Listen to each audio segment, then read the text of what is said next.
This episode is brought to you by Quince. Now, if you live in a certain part of the United States right now, your nights may be starting to cool off. They are not here in Los Angeles, and they won't for some time. But if you're in that position, you may be thinking about making your bedroom a little more cozy, and switching to Quince bedding might be the best move you make this season. Quince's bedding delivers high-end materials at half the price of similar brands. By partnering directly with top factories using safe, ethical practices, they cut out the middlemen so you get the best without the markup. We're still using our Quince sheets right now, and it's really transformed my sleep quality. And the craftsmanship, I did not realize there could be craftsmanship in a sheet. But as it turns out, there is. There's a whole world of sheets out there I didn't understand, guys. Level up your bedding this fall with Quince. Go to quince.com/burger for free shipping on your order and 365-day returns. That's QUINCE.com/burger. Free shipping and 365-day returns. Quince.com/burger. DSW, Designer Shoe Warehouse, is the one-stop shop for all your footwear needs. With sneakers, boots, and everything in between, for every style, mood, and occasion, you'll definitely find shoes that get you at prices that get your budget. DSW has what you need, but more importantly, they have what you didn't even know you wanted. You never know what you'll find at DSW. Find the shoes that get you at prices that get your budget at DSW stores or DSW.com. So, I got asked by a little college in Florida to be a guest lecturer for their audio drama class. Ooh, fun. Okay. Yeah. To which I responded, there are audio drama classes? Mm-hmm. And as it turns out, there were, which I was not aware of, which had me thinking, should I maybe enroll in this class after I am the guest lecturer for it? And then I had this amazing vision of all of us taking the class, you, me, like all of Fable and Folly taking the class, all of us failing. You know what I mean? Like all of us just like, the class, the teacher basically saying, this is not how you make audio drama, sir. You're out of your mind. And we'd all be like, too bad, I did it anyway. Psych. But we are here now, us two. Not too proud to say aloud, I want just this and nothing more to do. I'll make a bed with you and I'll rest my head on you. We'll lose sleep in a better way. Pretend that nothing matters but today. Joe, I don't know if you want to do any kind of like introduction of like who we both are. No, that's fantastic. So what happened is that we were talking about doing a feed swap for our shows. Yes, that is what happened. And then we said, what if we like chatted before the feed drop so that our feed drops are not this like alien object that suddenly lands in the middle of the feed. Maybe there's like some explanation and some introduction and things like that. That is as far as the planning went. Yeah. And now here we are. So since I think we're going to cross-post this on both of our feeds. That's the plan. Do you want to go first or should I go first on a little like, this is who I am? Okay, I'll go. My name's Joe Fisher, and I created Midnight Burger. Midnight Burger is an audio drama, first of all. And it's the adventures of a time-traveling, dimension-spanning diner. Amazing. Right? And now you go. Okay, great. My name is Eleanor Hyde, and Hello. I am the producer and showrunner on the show World Gone Wrong, which is a fictional chat show about two best friends living through the apocalypse, which is not at all based on my real life. I don't know why you would ask that. But Jamie and Malik, the apocalypse that they are living through and talking about is one that involves aliens and werewolves and like weird time distortions and pretty much everything out of an episode of Supernatural or X-Files that you can think of all in one show. Right. So that's That's World Gone Wrong. I'm also one of the producers behind the show Unwell, a Midwestern Gothic mystery, which I'll probably mention at some point in the rest of this conversation. But that's a show that ran for 5 years. It's all out now. You can listen to the whole thing. And it's about a small town in Ohio with a ghost problem. A ghost problem is one way of putting it. Yes. Yeah, to put it lightly. Yes. It's got a ghost problem. Yeah. Fantastic show. Thank you. If you're on the Midnight Burger side and you have not listened to Unwell, please do that as well. We're giving you a long list of things to do. Yes. In this recording, which is how it should be. So that's who we are. And we're also like friends in the podcasting space, which is part of why this felt like a fun thing to do. Right. It is not show business. It is show friends in the podcasting world. Very much so. And we are. So, okay. So the question I have about World Gone Wrong was that, so World Gone Wrong in many, many ways just resembles a podcast that is very standard, like two friends talking about things, right? And it has the vibe of like one of those pop culture shows about these two best friends who want to talk about, some sort of show about housewives. Yeah, totally. Right. But instead what they're talking about is, zombie horses. Excuse me, Welsh zombie horses. Yes. That is an episode we've done. That is an episode that you have done. And it is kind of like, the show is kind of like, if Pandora's box opened, this is what your daily life would be like. And everything came out, and then you had to live through it. Yeah. You got a kaiju in one of the Great Lakes. You've got all of these things. And through it all are these two friends who are kind of doing this chat show talking about the various things that are happening in the world, right? And I guess my question is like, looking back, because like if you look at Unwell, huge cast, complicated story, ghosts, massive sound design, huge sound design complexity, and original music, all this stuff, and then you go to this show, which is pretending to be a podcast. Yeah, these things from a production standpoint, like, could not be more different. Right. Could not be more different. And I guess my question is like, what was easier in that you were in the pretending to be a podcast? What was easier? Because like in those moments when you need to like make an announcement about please go here for the show. Yeah, like the characters just do it. Yeah, exactly. The characters just do it in world. Yeah. Which is amazing because it's so simple and amazing because you are just doing a podcast. Yeah, we sometimes talk about it as like they're like kayfabe moments inside of it where it's like wink wink.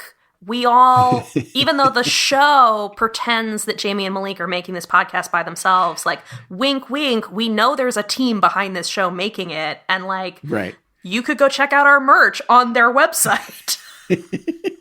Yeah, it's great. It is interesting because it does feel like the bridge to it is like it's like you're breaking the fourth wall, but also you're not breaking it. You're just like making it transparent for a second. Yeah, it's like you're sort of the two worlds kind of joined together. It's like Halloween night when the spirit world joins the other world. Totally. And I was kind of envious, but also like.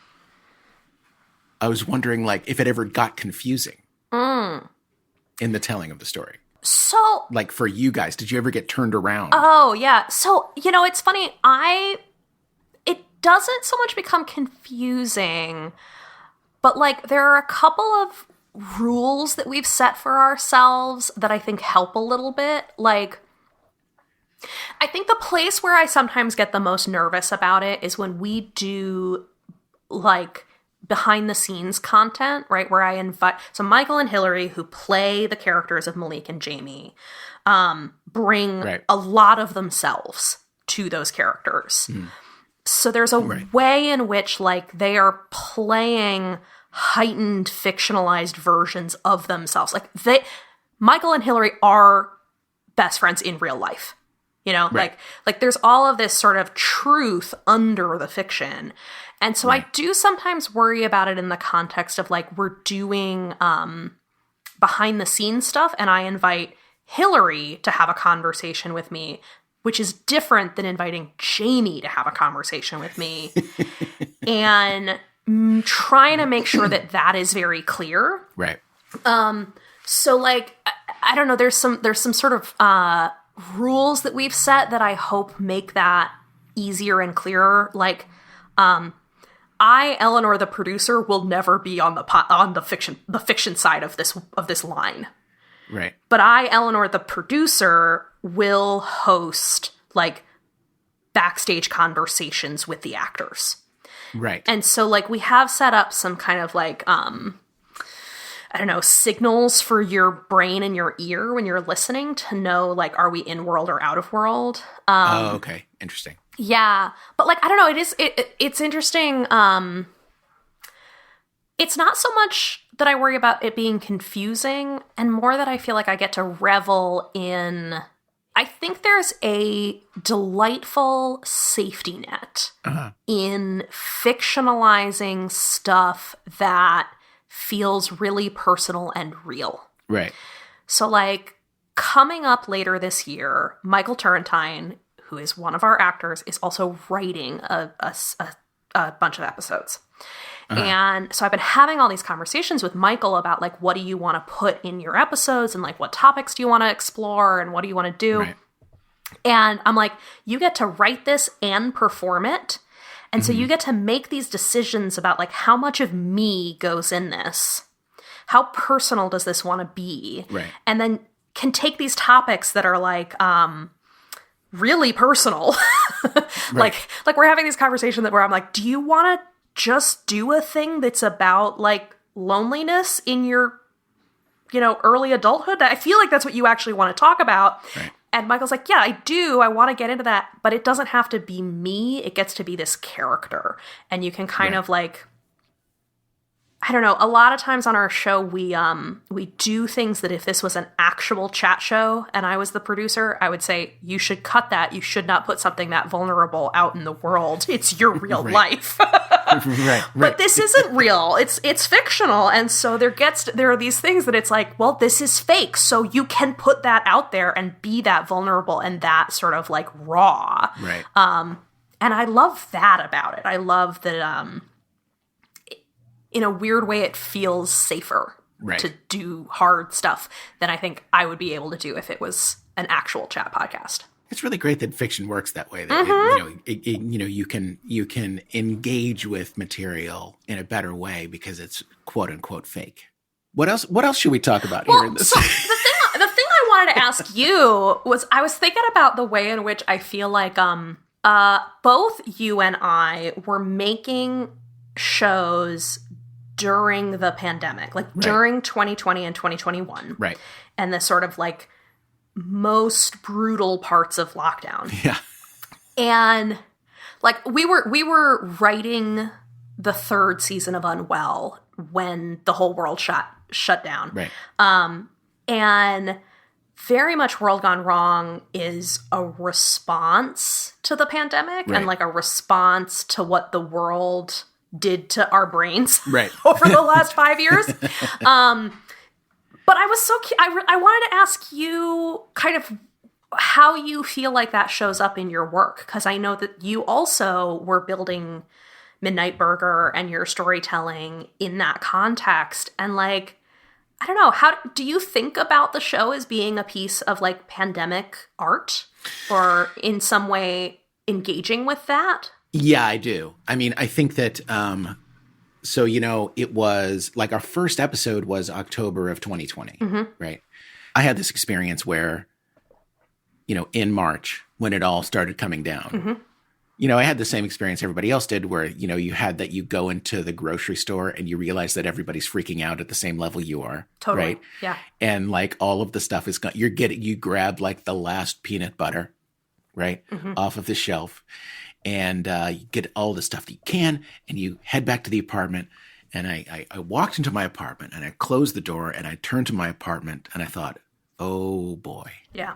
It's just going to be you and me for a really long time. Yeah. And the thing about it for me was that there was this part of me that was excited, right? Because the pandemic was kind of springtime for misanthropes. Yeah. Right? Because you didn't really have to talk to anyone if you didn't want to. You could hide forever, it felt like, right? Now, I am not a misanthrope, but I do remember that there was a surprising kind of optimism right at the beginning of like, this is a thing that will only happen once in my life and I am going to make the most of it. Right. Well, Yeah. see, that's the thing is that I wasn't at the make the most of it. Like where I was like, this is bad. Not bad in terms of, globally, but I mean, for me personally, it was playing to the wrong parts of my personality, right? And so I did something that I never do, which is I reached out to other people. And I got in contact with like old friends who were actors and I knew they were at home.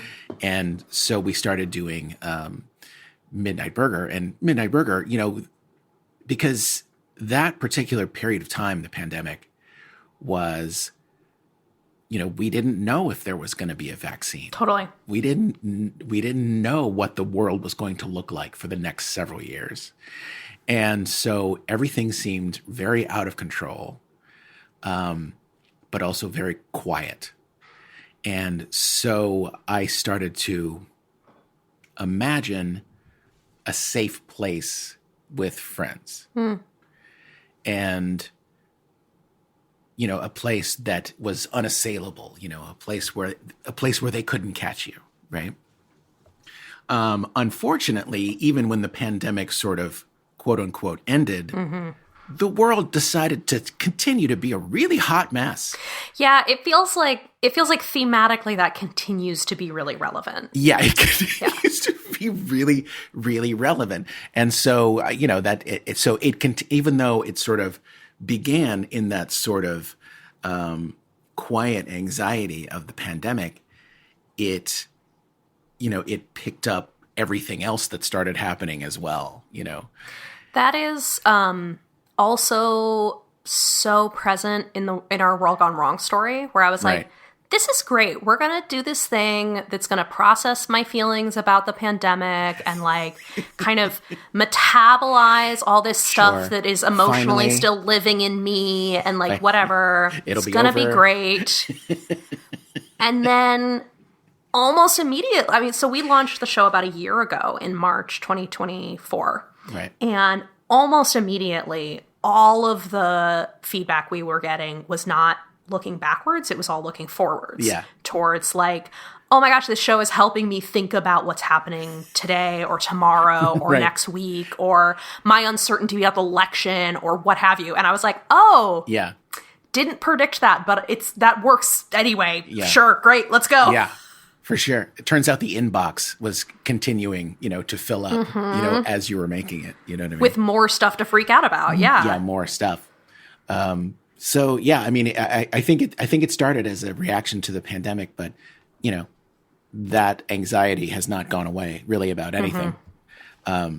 So I guess it just kind of turned from one thing to the next, I guess. Well, and I appreciate, I feel like you and I both have this sort of experience as creatives of being like, I don't know if you feel this way, but I really feel like part of my job as a creative and a storyteller is supposed to be about like looking at the world and digesting it and then telling stories that help people understand their own lives better. Yeah. And this past 5 years has been a lot of being like, look, I don't have time to digest it. I just have to run through it. Right. Like we all just have to keep showing up every day. So I'm doing my best and I hope it's working. Yeah. And I don't know, it's been sort of joyful, I feel like, to have a place to put all that. And yeah, and you know what else is interesting about it is that, as when you're doing audio drama, it's not, you wouldn't consider yourself part of the mainstream, And so Totally. you're in that sort of weird outside space looking in. And so, these sort of huge, like the huge upsets in some sort of marketplace doesn't really affect what you're doing. So you're kind of just sitting there watching a huge train wreck. And it's like continuing to do your thing and continuing to tell the story. while things are just crashing around you, you know? Yeah. So it gives you this, it's a really interesting perspective to have on events because you do kind of feel it, like I, anyway, felt like I was just kind of watching it from afar, not really able to do anything about it, you know? Mm-hmm. Yeah. Yeah. So yeah, it's been a wild experience for sure. Yeah. Though I also feel like very, I don't know, there's something really wonderful about being just outside and going like, I'm still going to be here making my thing, and the people who are excited about it are going to come hang out with me, and it's going to be great. And like, I don't know that I would have gained a lot by being all wrapped up in like the big industry blowouts of the last 5 years. It sounds very stressful. You know what I mean? Yeah, it sounds very stressful. It sounds very stressful to like worry about what an entertainment company does on the stock market. You know what I mean? Totally. Yeah. Which is so disconnected from, am I telling a good story that Absolutely. touches people? Yeah. You know? Yeah, for sure. Am I going to be able to tell this story even when the stock market is going up and down? You know, I don't know. Right. It's you know, being disconnected from that. I mean, and it's coming as someone who like did a lot of sort of, you know, corporate writing in my life to like be completely disconnected from that. Fantastic place to be. Yeah. Yeah. You know? Yeah, I feel really lucky to get to do it, frankly. Okay, so what are you going to be putting on our feed? Oh, yeah. So I think the plan is to share with you the very first episode of World Gone Wrong, which is Jamie and Malik starting their podcast and trying to answer a letter that one of them found on Reddit, like a question somebody found on Reddit, one of them found on Reddit, about my Pekingese got bit by a werewolf. What should I do about it? That's great. I mean, this is information everyone needs. I think so. Jeffrey, who's my co-producer on the show, has a Pekingese in their life, and so in part, this was of great amusement of all of us, the idea of trying to put a muzzle on a Pekingese who has the flattest face in all the land. So much room in that muzzle. You know what I mean? Yeah, exactly. So that's our very first episode, followed by, I think the second one's an episode about alien body snatchers, and the third one about a new hour of the day appearing between noon and 1 o'clock, and what does that do to your life and your job when you are paid hourly. There's a new hour in the day. Yeah. And sometimes that would be like so great, and sometimes that would be the worst thing in the world. Yes, exactly. And there's a lot of discussion about what they're going to call it. So we're gonna share with you our very first episode, and then if you're excited about that, you can go on to the body snatching aliens and the episode about Throon, the new hour in the day. Right, Throon. Yeah. Order past Throon. Yeah. See you there. Yep. So yes, that's what we were going to share. That's amazing. And what about you, That's Joe? What are you planning on sharing with our listeners? Here's what I'm worried about. I'm worried that we've done so many feed swaps with people that I think I'm worried that people are so sick of seeing our first episode show up on the feed of the other show that they listen to. Sure. You know what I mean? So I think what I'm going to do is put up an episode of. Okay, so we have Midnight Burger, which is the main show, right? And then a while back, we started simultaneously also producing a mini-series alongside the main show. Oh, yeah. That's a mini-series that takes place in the world of the show. Great. Right? I love that.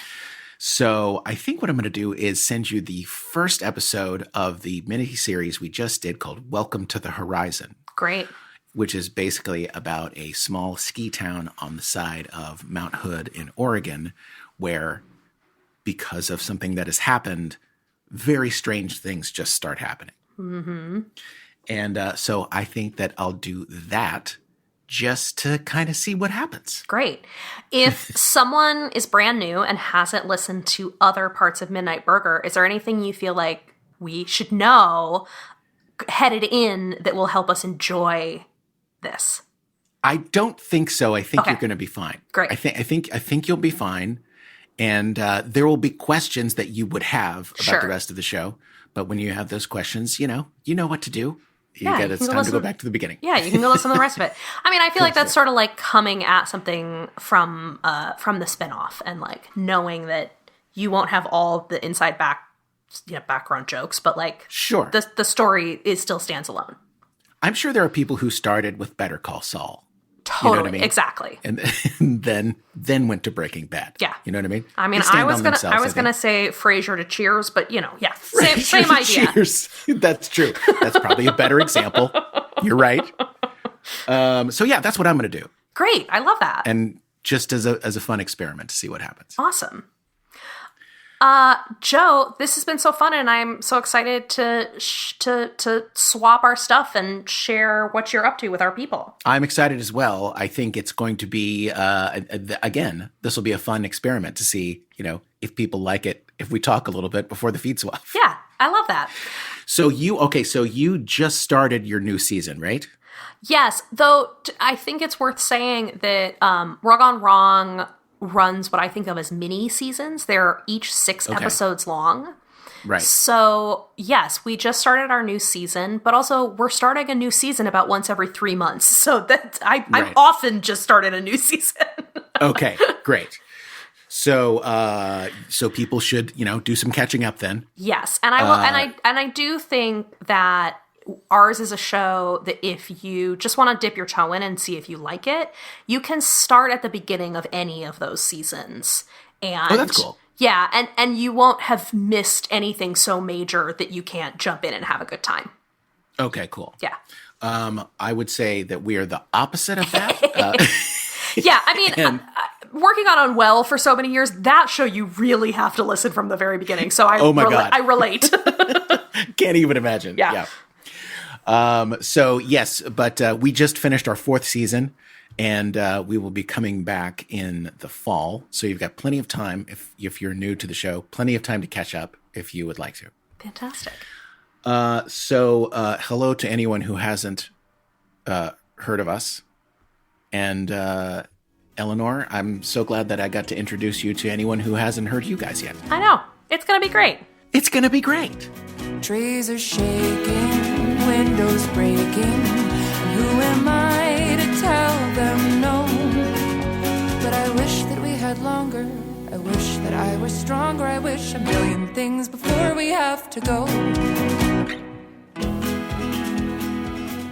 Thing is, it's not that hard. Okay, but it's not straightforward either. The calendar isn't really. All you have to do is lie to a period track app one time, and bam, there it is. Never caught by surprise again. Oh, hey. Right? It's called a cycle for a reason, not like it stops. Yet. Oh, no. Yep. Although scientifically, how would that even... How does anything happen these days? Ooh, are you recording? I am, are you? Hello and welcome to episode 1 of World Gone Wrong with Malik and Jamie. I'm Malik. And this? Jamie, I'm Jamie. Someone on the radio said something about the sun going out forever in a month or so. But we all knew the end was near, nothing to be done from here. So I shake my head and off to bed I go. So, like we said, this is World Gone Wrong, and we are here to discuss and explain our ever-changing reality in ways that inform and entertain you, the listener, who will hopefully exist at some point.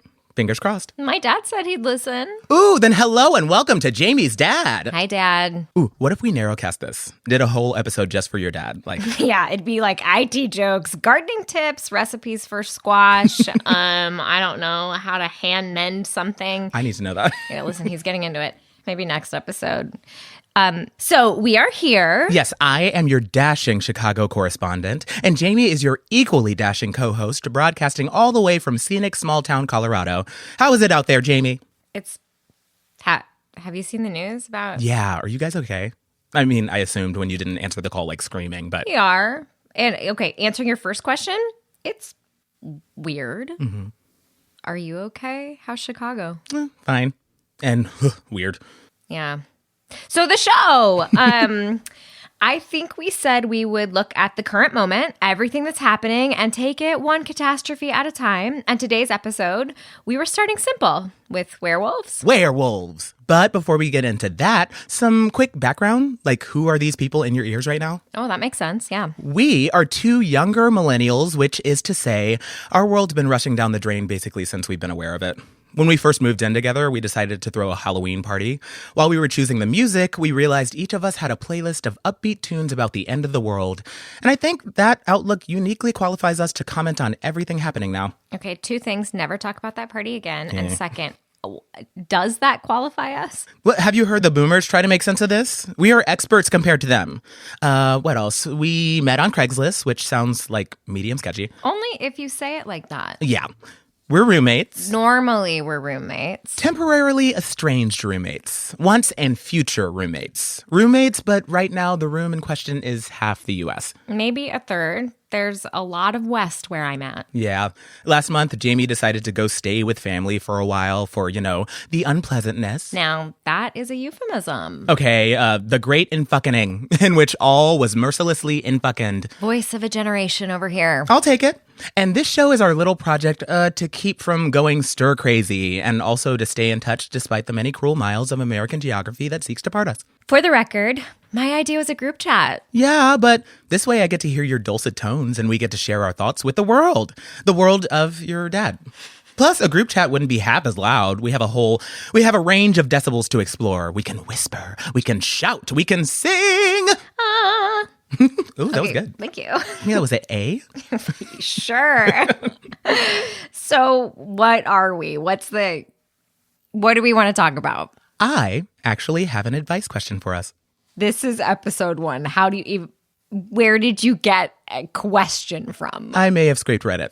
For future episodes, listeners, Jamie's dad, feel free to write in. We can anonymize you if something's embarrassing. We're here to help. Is that the name of the segment? Ooh, yeah. Okay. Welcome to We're Here to Help. Our first ever segment. It's not hard to tell. The world is unwell, but we are here to help. Ding. That was incredible. Did you write that ahead of time? Oh, gosh, not at all. That was me living in the moment. So, this is from r/dogs, which you'd think would be getting a lot more traffic since then. I think most of that is in news subreddits. R diagnose me, that's a big one. Mm-hmm. R near misses. R oh god, help. Do we think these people are opening Reddit mid-wolf attack? They really could be in shock. Who wouldn't be? Jamie, if you'd like to do the honors. Cool. So, my 5-year-old dog, Pepper, got bitten last week. We took him to the vet, and he's all patched up with minimal blood loss. A real roller coaster of an opening there. I told the vet it was a coyote, just to be safe, and I think she believed me. But he's a Pekingese, so my main worry is that when he changes, he'll try getting into fights with much bigger animals. He could really hurt himself. Any suggestions? Wow, okay. It's a tough one, right? Well, I think we've all had to brush up on how to evade werewolves in the past couple of weeks, but I haven't heard anything on how to protect a werewolf, or dog wolf in this case. Last week I would have said, hey, are we sure that a non-human animal can even catch lycanthropy? Oh, we were so young. So innocent. But then Bloomfield Hills happened. Bloomfield? Which one was that? You didn't hear about this? It's all over the local news. Oh, so Bloomfield Hills, very rich suburb of Detroit. Some people out there have horses, not like cowboys, obviously. Equestrians. A horse got bitten? Yeah, it was bad. You don't always think about how big a horse is, how fast it can go. Then you're staring down a supercharged horse-wolf hybrid that wants your blood. At first, the people there thought they were safe because it was like in a paddock. Oh, but obviously the horse wolf knocked it down. Like so much wet cardboard. Even without the otherworldly strength, I think a normal wolf could have gotten out. People just aren't prepared for that in the suburbs. What's been bitten in your side of the woods? We had a few bighorn sheep go wolf. They injured some hunters. Someone came back the next day and got them. Also, there was this raccoon in our yard last full moon. Uh-huh. At first, my dad thought the raccoon had rabies. It was so aggressive. I mean, it could have still been rabies. Are you going to tell me what this raccoon was doing, or do I have to rely on my finely honed imagination? Dad said he saw it was definitely a raccoon. It had the tail, but he saw it take down a wounded bat. Take down and then eat. So the upside is, no matter what, we don't have to contend with werebats. Again, yet. Yet. It was moving faster than an animal should be able to move, so he didn't get a great line of sight, but he thought it had more of a snout than usual and longer legs, bigger teeth. Ooh, your dad didn't get bit, did he? Oh, he stayed in the house. We both did. Even if it was just rabies, there's no way we're tangling with that.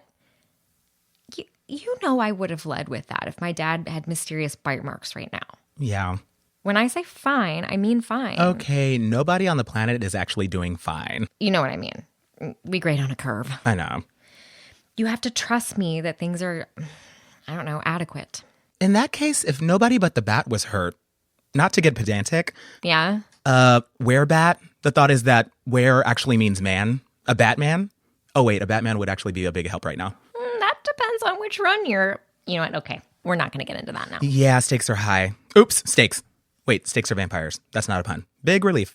Okay, so saving the life of Pepper the Pekingese. Well, the good thing is they've got time. They've got... At the time of recording, we had a full moon a week ago.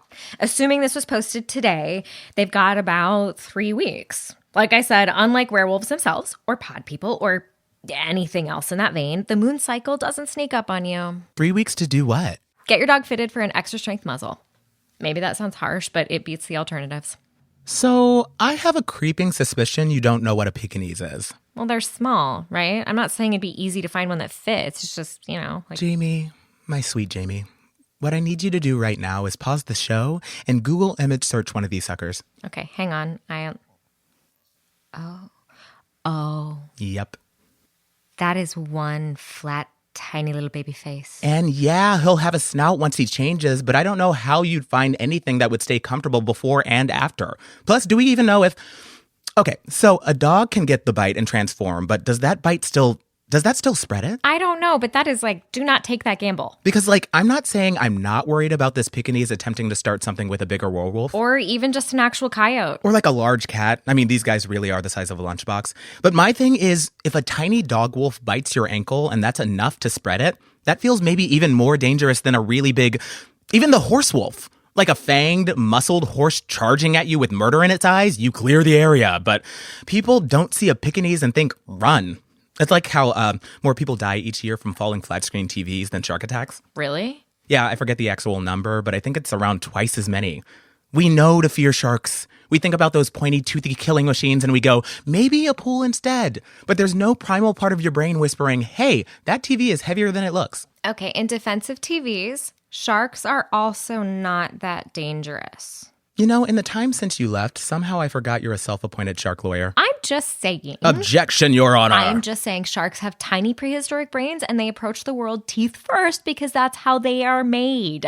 Even if a shark tries to bite you, and it frankly is not a given that they will try to bite you, you can generally get out of it by thwopping them on the nose. Wait. You're telling me that if a wild shark sunk its many gigantic teeth into your one fragile human body, you, Jamie, would be able to thwop? You are so Shark Week pilled. If I'm a shark lawyer, you're a shark prosecutor. Oh, Shark Law, Court of Sharks. I would watch that show. Take a bite out of crime. Wait, that's McGruff, the crime dog. That's a separate issue. Okay, wait, sorry. Remember when we tried to explain about the whole cartoon trenchcoat snitch dog thing to Aditi? So speaking of dogs, speaking of this poor terrified pet owner. Right. There are two main problems. A, Pepper gets hurt.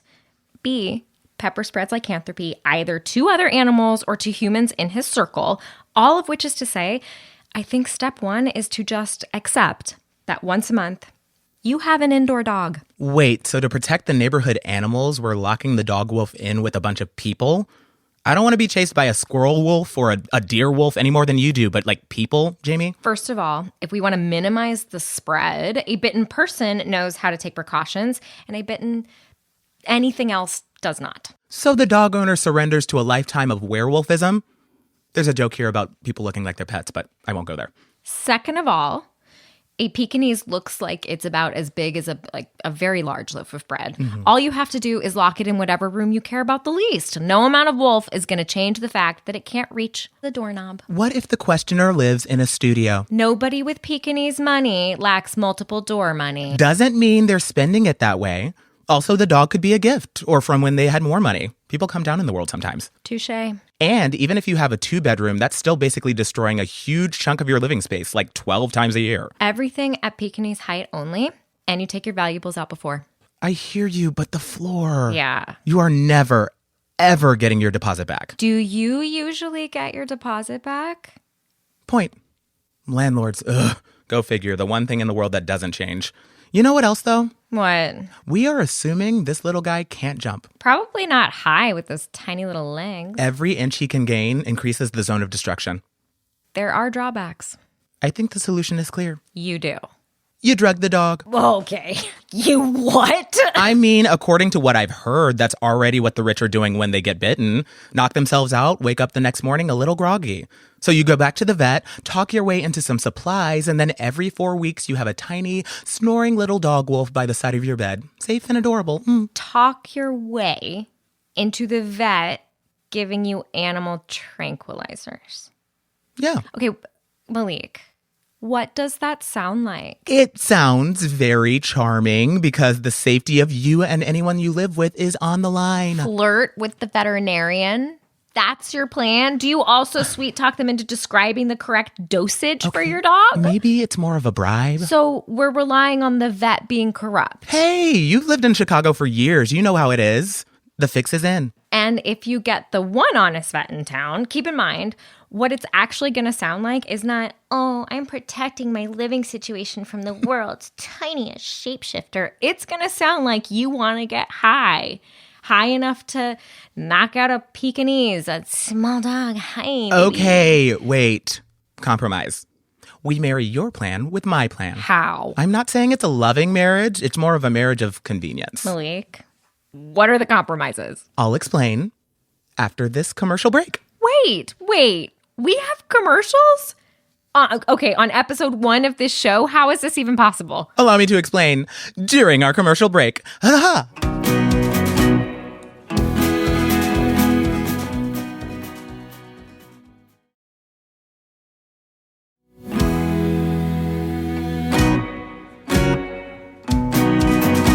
Hello again, and we're back with my brilliant solution. Jamie's plan merged with mine. Okay, so you go to the vet, you don't try to seduce them, and you don't try to slip them a crisp 20. What? You were only going to bribe them with $20? For what? A dog's lifetime worth of tranquilizer? I would leave room to bargain. If you start out high, they don't respect you. And you crave the respect of a vet craven enough to sell. No, I crave the savings. Life is so expensive. Okay, right. Fine. Keep in mind, you've got to be able to afford to feed a pint-sized wolf once a month. I really doubt he's going to settle for kibble. Also, the therapy bills for you and everyone you live with. Also that. So, okay, the compromise. You go back to the vet, who may be a wonderful person. I don't know why we keep smearing this imaginary stranger's name. You say, hey, I'm sorry, but my dog won't stop trying to bite at the spot you patched up. Oh. Yeah, you get a shame cone. And this is very key, you put the cone on the dog before he transforms. And then you lock him in. See, this part it's still a problem because not everyone has multiple rooms, but you get where I'm going. You gain a layer of extra protection and your dog won't be able to chew through a door. That would be a lot of chewing. How much door could a wolf dog chaw if a wolf dog could chaw door? I guess even if it can't get through, it could gradually weaken the door. So not tonight, but 6 transformations from now. That's right. A were-dog is a pet for life. Don't get one now because it's trendy, folks. You're making a commitment to a whole lifestyle. Until scientists figure out how to reverse lycanthropy. You think there's going to be a cure? You don't? How could you undo changing into a different animal every month? Just because I can't describe it doesn't mean it's impossible. I haven't read enough about quantum physics to truly understand it, but we still have all these particles. There's faith in science, and then there's science zealotry. Look, yeah, we don't really know. We don't know if there's a way to undo this, but given that we don't know, let's say it's a coin flip on a coin we can't see. An invisible coin. All right, what do we gain by acting like we're all doomed forever? Even if that's the answer, why live in that space right now when we don't have to? It'll save you the disappointment later. Is it worth living in fear? Shit. Yeah. No. I mean, I solved the door problem. You have? You put a cone on the dog and then lock him in the bathroom. Even a studio generally has a bathroom door. He's less likely to claw up a tile floor, and what's he gonna do in there? Bite your toilet? Plus, when he feels the lupine need to mark the territory, that's a way easier mess to clean. I swear, I am not trying to poke holes in this. But Do your bathroom doors lock from the outside? you barricade the door.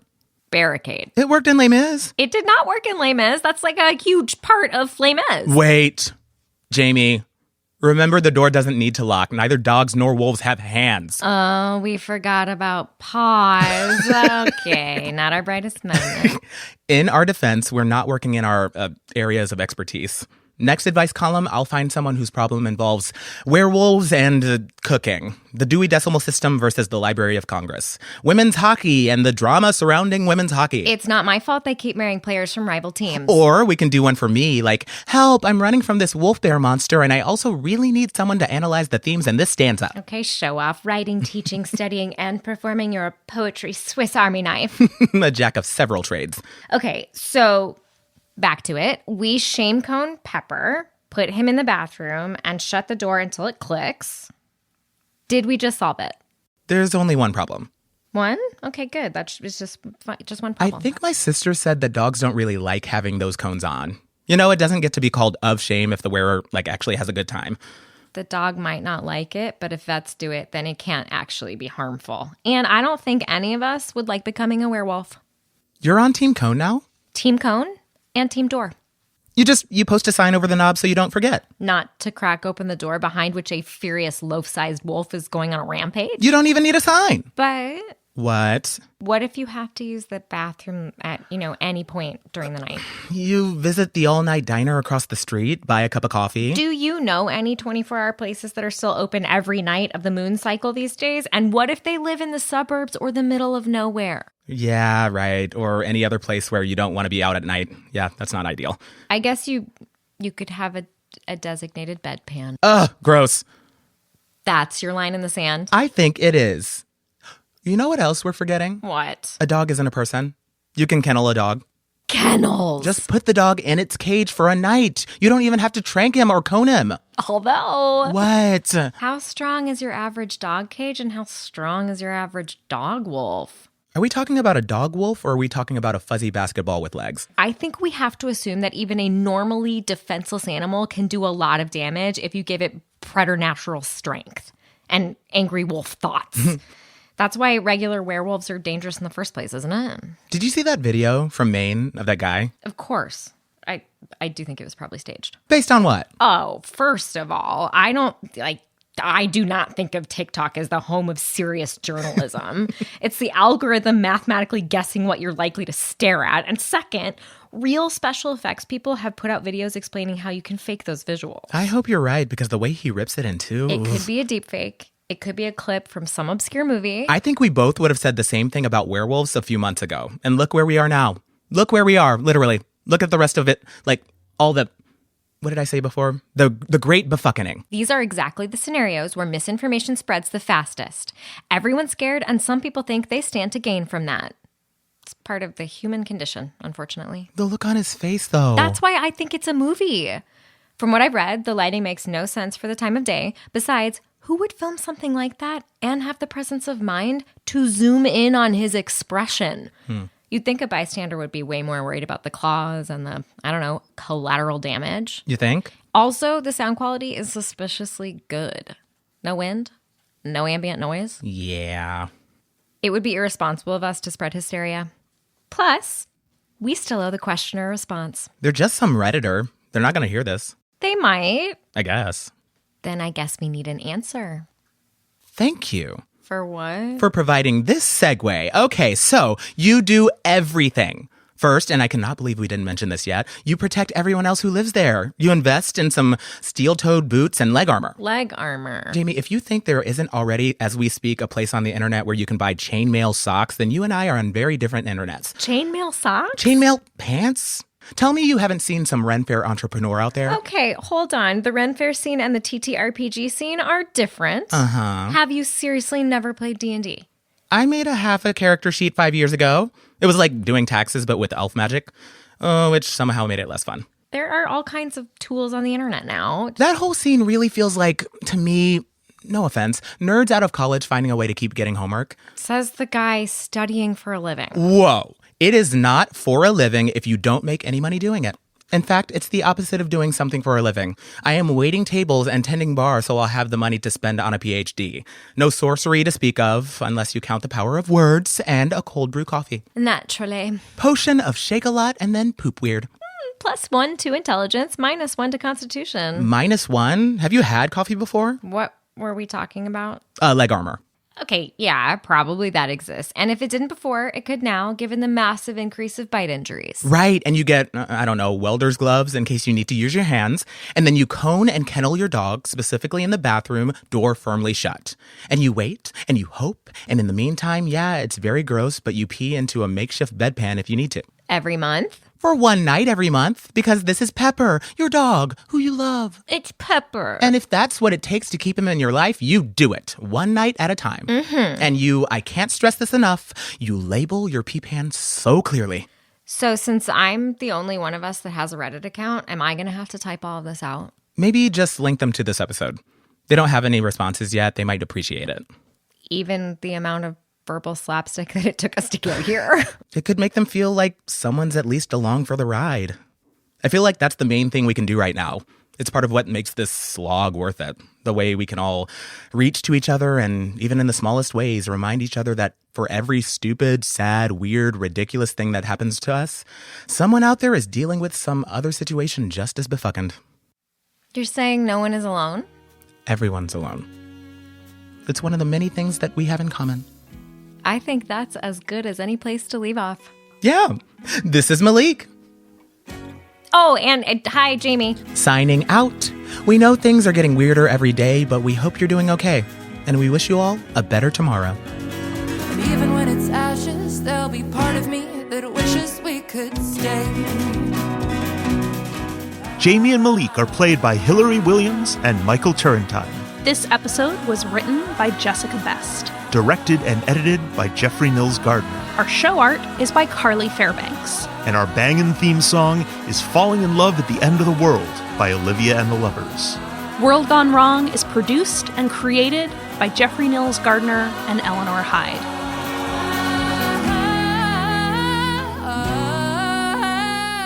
This is a production of Audacious Machine Creative.